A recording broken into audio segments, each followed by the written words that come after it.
ESO's Gold Road chapter has been out for a few months now, and if you haven't already added it to your collection, you might be wondering, is it worth it? In this video, I'll be sharing my thoughts on all of the new content, and if I think it's worth the price of admission. Well, welcome back, citizens of Tamriel. I'm Cal, and with the Fallen Leaves of West Weald event starting today, I figured it was high time that I shared my thoughts on the Gold Road chapter, especially with it on sale for the next couple of weeks. We're 3 months in, and I've put hundreds of hours into the new content, so I feel like I can finally give you guys an honest review. Now, before I dive into the individual aspects of the chapter, I won't bury the lead. I've actually been enjoying Gold Road quite a bit. Now, while it doesn't break the mold from what we've come to expect in an ESO expansion, I did really enjoy exploring the West Weald.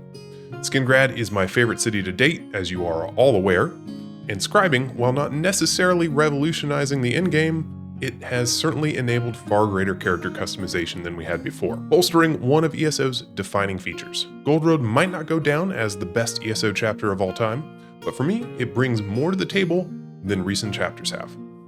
Now, all that said, in ESO, a lot of that new content in a chapter is somewhat accessible, whether you buy the new chapter or not. The new overland gear sets are tradable, furnishings and recipes can of course be purchased and sold on the guild traders, and the entire content of the chapter will likely be included with ESO Plus sometime next year.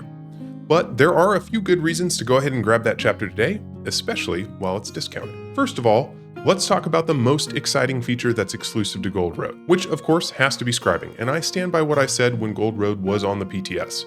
Scribing is just plain fun. Making custom skills that complement your build or thematically align with your character is amazing. It is such a cool addition to ESO, and I'm really glad that ZeniMax was able to make it happen. This new system is absolutely going to have a long-lasting impact on ESO builds, character design, and more. Now, initially, there were some concerns around Scribing just because the skills didn't really shake up the meta enough, but I am using them on pretty much every character now. And my best parses on my Warden happen to include a frosty version of Soulburst. Adding 10 new skills to ESO would have been notable on its own, as that's basically the equivalent of 2 new skill lines, but with all the additional customizability, Scribing actually adds way more to the game in my opinion. Not only that, but there's actually an 11th skill coming next month in late October, and the lorebooks associated with that new skill on the PTS imply that this is only the beginning for Scribing. Scribing is shaping up as a new core system, much like jewelry crafting, antiquities, or companions before it, and I expect we'll continue to see updates and additions. Ultimately, one of the key features of ESO is the ability to play your way, and this system ties in very nicely with that promise. I assume Scribing will become available via ESO Plus next year, but this is one feature that I think is worth the price of admission today. My second favorite feature of Gold Road is actually the new city of Skingrad. So the West Weald is a beautifully crafted zone with 3 distinct biomes, but it also happens to host one of the most attractive and conveniently laid out cities in the game, which also happens to feature the most efficient crafting area of any city we've seen to date. Now, if you're a Ren Fair nerd or just a big fan of a more classic medieval fantasy aesthetic like I am, I think Skingrad is going to be one of your favorite cities in ESO. It's not quite perfect, but it does have great vibes, and it is easily the city that I spend the most time in nowadays. As I mentioned earlier, the new crafting hub is the most efficient. I ran some time trials earlier this year, and it is going to save the average player about 15 seconds per character on their daily writ routine. That might not sound like much, but if you're grinding daily writs on 10 characters every day, then Skingrad is gonna save you like 30 minutes per week. I also appreciate how close that crafting area is to both the in-room and the banker. I do think that the West Weald zone could have benefited from a bit more breathing room. Unlike Apocrypha last year, you're not gonna go more than a few steps without stumbling upon a new delve, side quest, or other point of interest. And it wouldn't have hurt to split things up a bit into mini zones for the Wildburn and the Dawnwood, sort of like we saw with Fargrave, Deadlands, and Stitches, if you remember. I wouldn't normally advocate for more loading screens, of course, but it would have enabled ZOS to make these areas feel a little bit more distinct, and the entire chapter would have felt bigger in scale, which would have been cool. I do feel like this is a pretty mild complaint though, because I did love the new zone, and the use of different shaders and overlays in each biome really helps with the immersion. Now, with the new zone, we of course got new Imperial and Bosmer assets, along with their furnishing counterparts for player homes, and I am a huge fan of the new Colovian style as well as the new Dawnwood style. Once again, I think ZeniMax really knocked it out of the park here and upped their game when it comes to the graphical quality of the new assets. There are a few solid pieces locked behind Gold Road achievements, but you can gain access to most of these furnishings and motifs without actually buying the new expansion. Now, everything that I mentioned up until now should be available through ESO Plus next year, but there is one major thing to consider that won't be. We just started the Gold Road celebration, Fallen Leaves of West Weald. For anyone newer to ESO, every year there is an in-game event exclusive to the new chapter that includes sort of a meta challenge beyond the usual in-game events. And once that challenge is completed, every new player with the new chapter unlocked can claim additional in-game rewards themed around that new chapter.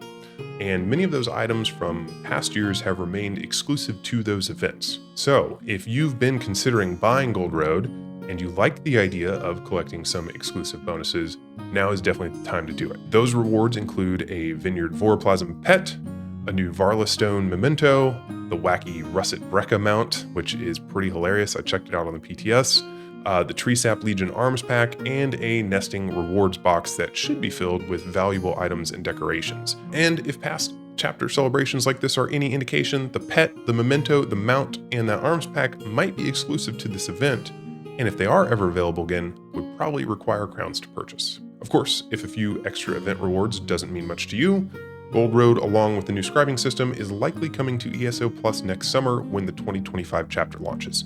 This assumes, of course, that ZeniMax follows the same pattern as the last few chapters. Of course, there's plenty more to love in Gold Road, but nothing that can't wait for next summer. I think the biggest remaining highlight for me was all of the new collectibles.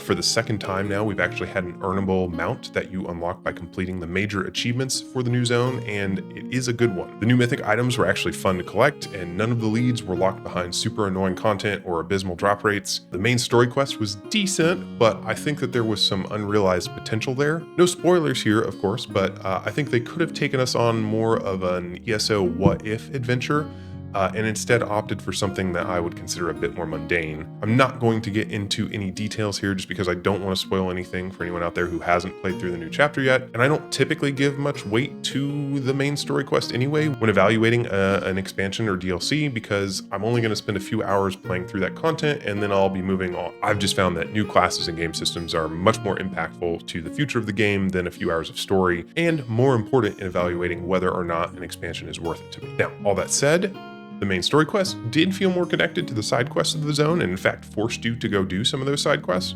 So the overall story of the West Weald actually felt more integrated into that MSQ than past chapters did. And for me, I thought that was a nice upgrade.